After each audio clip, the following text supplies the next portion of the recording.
En esta última parte vamos a exportar texto a un archivo, pero no sin antes corregir, y ahora sí funcionó. En realidad el borde iba exclusivamente en TRTH, creo que lo habíamos puesto acá. No cambia nada que lo pongan los demás, pero no funcionaba en ese momento, pero simplemente colocándolo acá en la línea 61 en mi caso, dentro de TRTH, quedó funcional. Esto está guardado, renuevo acá, selecciono el archivo,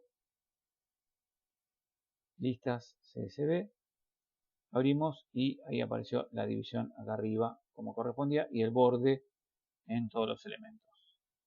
Así que con esto ya tenemos la parte de tabular, de tablas, listo. Vamos a la última parte de exportar texto a un archivo. Vamos al script nuevamente y ahora vamos a trabajar con la última parte. Vamos a colocar proceso para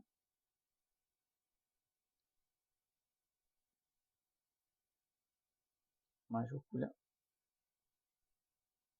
un proceso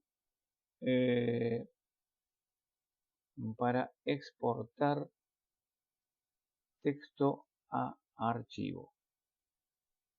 Para exportar texto a archivo. Perfecto.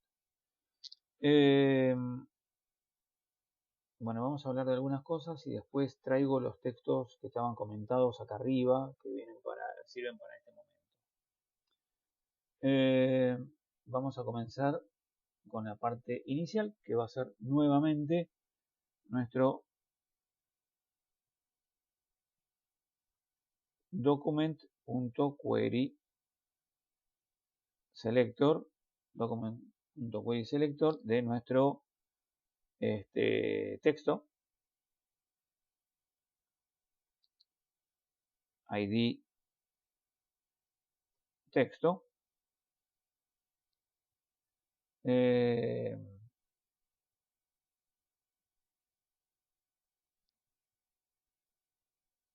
punto value. Pero sabemos que este punto value lo tomaría en este momento, lo tomaría por caída al momento de ejecutar el script. Así que el punto value acá no tiene sentido dentro de alguna función, document, query selector, document, query selector. Tiene sentido dentro de una función.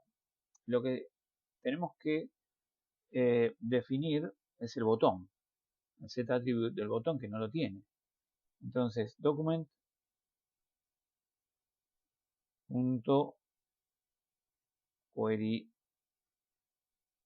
selector a comillas, numeral exportar,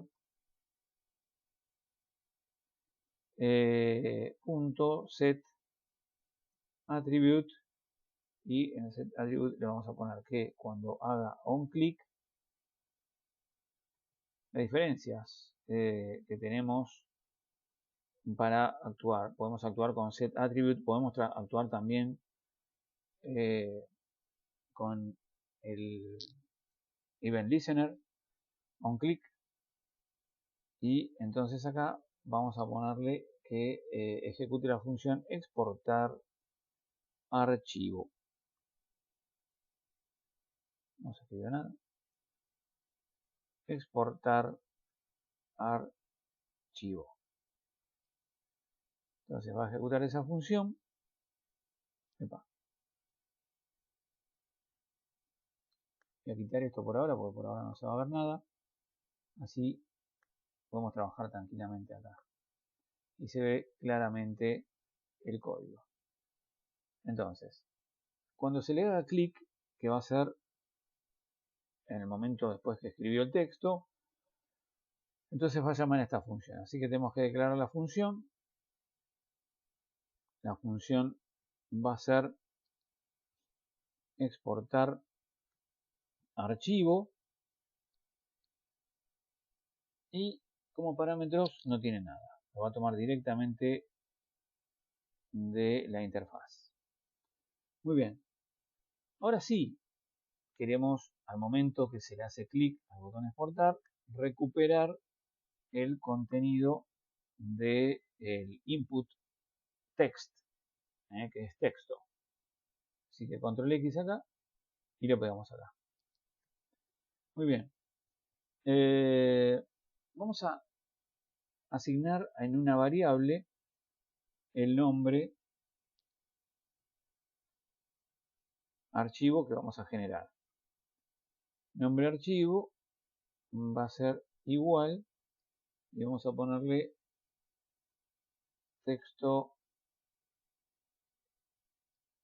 generado. Este es el nombre del archivo, .txt.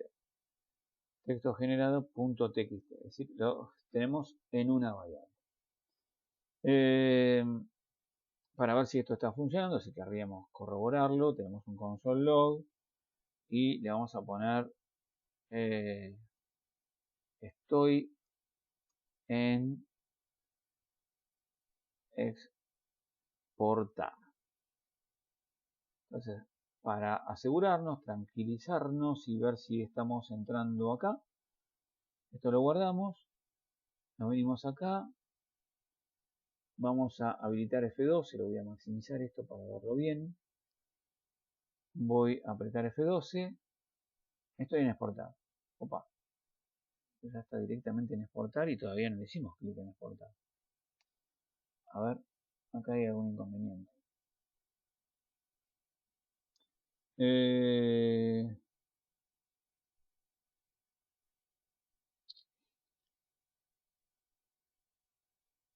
Vamos a ver. Document Query Selector, exportar, set attribute on click, exportar archivo.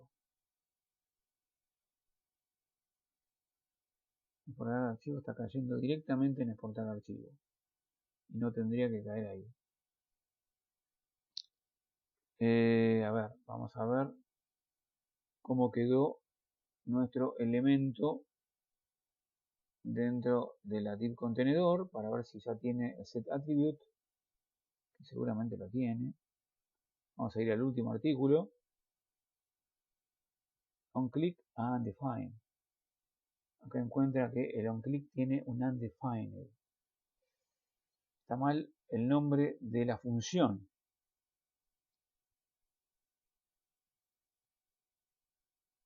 OnClick. Lleva comillas. Perdón. Lleva comillas. Fíjense que esto le puede pasar a cualquiera, menos a mí, obviamente. Pero bueno, pasa. Entonces, si nos vamos a console, todavía no estamos en exportar archivo. Si le hago clic en exportar, entonces sí estamos en exportar. Perfecto. Es decir que, a diferencia de lo que habíamos hecho por aquí en el Event Listener, la función no llevaba ni los paréntesis ni las comillas. Y en el set attribute lleva los paréntesis y las comillas. Así que eso está bueno. Y está bueno este tipo de console log que siempre evalúa por nosotros a ver si estamos en determinado lugar. Muy bien, ahora ya sabemos que estamos dentro de nuestra función exportar archivo. Y que ya tenemos el valor, pero este no lo asignamos a nadie. Lo tenemos que asignar a una variable. Let texto, vamos a llamar document query selector, el value del ID texto. Perfecto. Muy bien. Entonces ahora vamos a tener que trabajar con un objeto que se llama blob.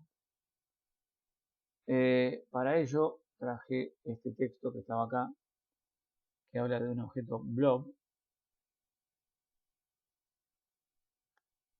Este es Developer Mozilla para trabajar con utilizando Files from Web Applications. Esto daba para la parte anterior. Y esto que está acá, no lo quiero confundir, vamos a pasarlo todo. Así ya lo sacamos de acá. Control X y lo ponemos acá abajo. Control Z. Vamos a sacarlo de acá y lo vamos a poner acá arriba para que no se mezcle con lo que tenemos de ejecución de la función. Un objeto blob representa un objeto tipo fichero de datos planos e inmutables. Los blobs representan, vamos a darle al Z a todo, así lo vemos bien acá. Los blobs representan datos que no necesariamente se encuentran en un formato nativo de JavaScript. Pero bueno, acá dice que podemos actuar con objetos blob. Entonces, ¿cómo hacemos para actuar o trabajar en estos casos la necesidad de usar un objeto blob? Vamos a asignar blob, que va a ser igual a new blob. Otra vez vamos a instanciar, vamos a trabajar con objetos. Blob igual a new blob. Y ese blob va a llevar el texto. Ese blob va a llevar el texto. Pero ese texto necesita ser indicado de qué tipo de archivo es. Entonces le tenemos que decir que el type va a ser igual a octet barra string.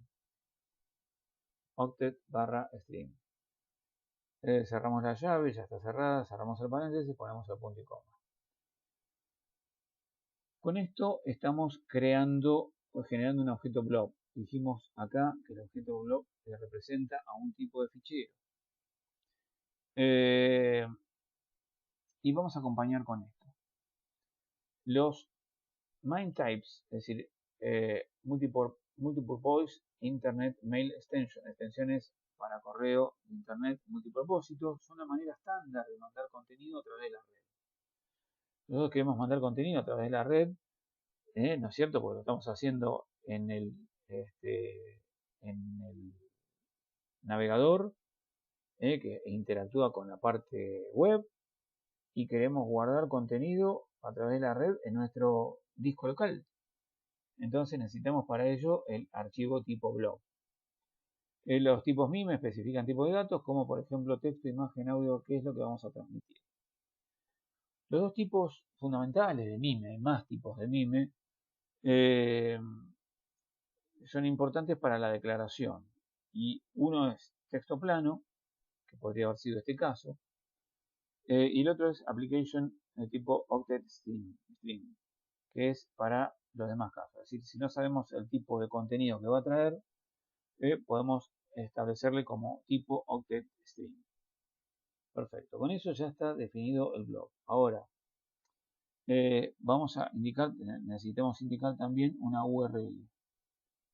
Una URL que va a ser la URL de Window solo, que trae un montón de métodos que tienen que ver con Windows. URL,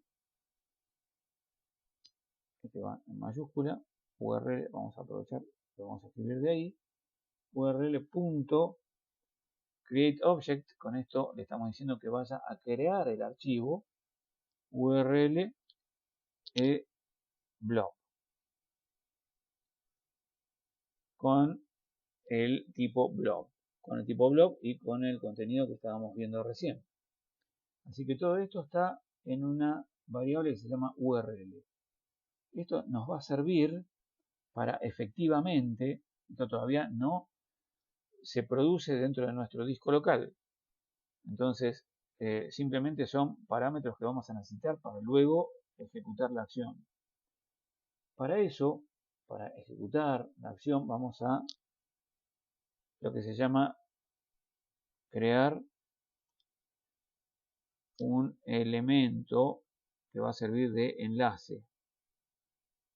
Enlace entre nuestro navegador, repito, y nuestro equipo. Entonces, vamos a definir la variable A, que va a ser una creación de un elemento.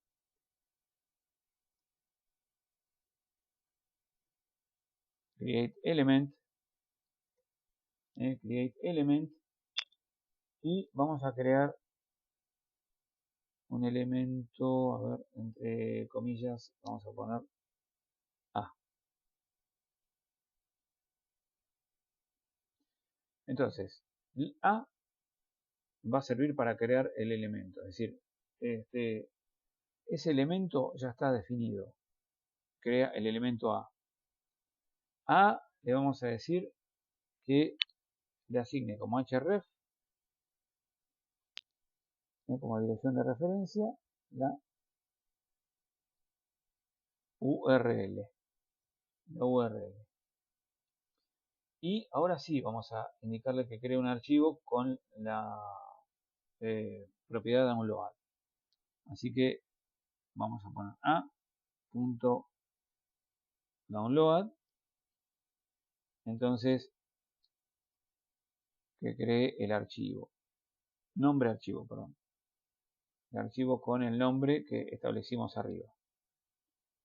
Nombre archivo. Y por último, asumir que esta acción se ejecute automáticamente con un A-click. Así que no necesitamos hacer clic en ningún otro elemento más que en este botón de exportar. Pero luego para la creación del archivo no le pedimos acción a nadie, sino que con el clic ya se va a ejecutar. Y para que una vez terminado esta función de window que trabajamos con el create object, ese objeto sea eliminado de memoria, vamos a decirle que window, entre los elementos de memoria de window, esa URL creada sea revocada. Revoke object URL para la variable que habíamos definido. Entonces, simplemente con esto recibimos el valor del input, definimos en una variable cómo se va a llamar el archivo que vamos a generar, establecemos estas características a través de la necesidad de utilizar el objeto blob y la URL para generar en memoria una variable de tipo creación de objeto. Esa variable de tipo creación de objeto va a contener la URL, la dirección. Vamos a definir una variable que va a servir para crear el elemento. Esa creación del elemento va a contener como datos necesarios la URL, el nombre del archivo y un clic para que se ejecute. Y luego revocamos ese elemento en memoria URL para que quede la memoria vacía. Con todo esto, también tipo receta, logramos generar un archivo dentro de nuestro disco local desde el navegador. Vamos a probarlo. Venimos acá, vamos a escribir hola, ¿qué tal? Exportamos y ahí se generó texto generado 3 porque es el mismo nombre que estábamos usando en la gestión de archivos original. Si queremos ver si realmente estamos en nuestro ejemplo, vamos a darle el texto generado desde texto de gestor de archivos. Control S, venimos acá, escribimos otro archivo, a ver qué tal, hacemos clic en exportar y ahí texto de gestor de archivos. Hacemos clic en este archivo y ahí aparece el texto escrito por nosotros. Es decir, hemos terminado con el proyecto que teníamos pendiente de gestión de archivos. Importante, ir entendiendo, ir escuchando, ir entendiendo y reconocer que lo que estamos viendo acá, desde el primer caso, es simplemente tratar de interpretar lo que estamos escribiendo, pero estos son prácticamente recetas que se utilizan para estos casos. No es que esto nadie lo sabe directamente de memoria, excepto que estén permanentemente trabajando con este tipo de formato. Lo que sí es muy importante que tomen en cuenta de todo lo visto es el tema del template literal, porque lo vamos a usar hasta en e-commerce. Cómo se generan estos templates, que lo habíamos aplicado en nuestro proyecto Panda, pero habíamos creado elementos, habíamos creado las celdas, habíamos creado las filas, habíamos creado todo. Acá no usamos el create.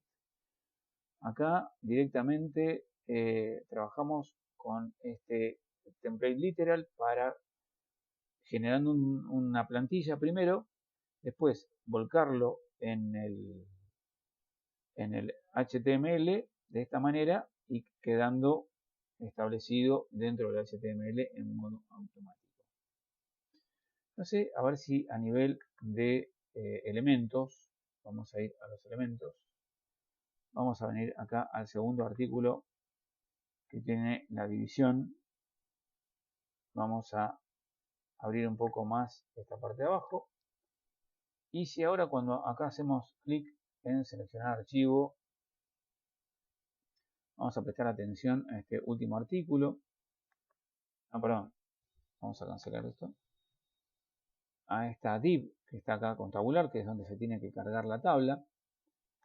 Entonces vamos a seleccionar el archivo, listas CSV, y ahí fíjense que apareció un triangulito en div tabular. Si hago clic, aparece la tabla, y dentro de la tabla aparece el t-body, y dentro cada una de las filas, y dentro los th que sirven como encabezados, y luego los tr con cada uno de los table data de los datos que fuimos colocando. Y faltaría el último, a ver, la imagen. En el último TD, en lugar de tener un texto, tiene la imagen de Jorge. Y así cada uno. ¿Se dieron cuenta? En principio este contenido no estaba. Y a partir de JavaScript y los templates literal se terminó inyectando el contenido dentro de la div fácilmente respetando el formato HTML. Bueno, revisen el video y realicen todo este proyecto.